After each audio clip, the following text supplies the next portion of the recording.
Hello everybody, welcome back to the HardReset.Info channel. In today's video, I'll show you how to backup and restore TCL Linkhub settings.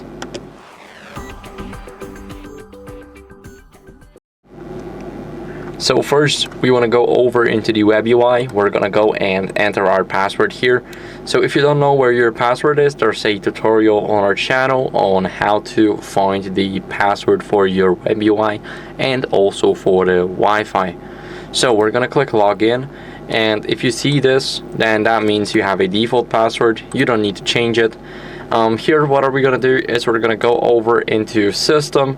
Now here we have backup and restore, and here we can back up the current device settings. Now we will see that there's a file downloading. So here we have the configure.bin, and it is checking for safety right now, so we're gonna leave it.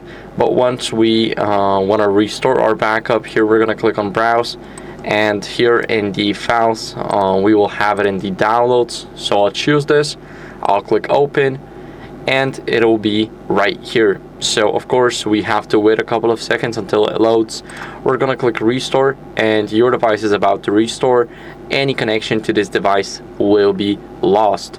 So this is how the backup and restore works like here. So it's really simple, and that's how you guys can back up everything, and that's how you guys can restore it. So thank you guys for watching. If you enjoyed this video, then make sure to leave a like, subscription, and a comment, and I'll see you in the next one. Bye.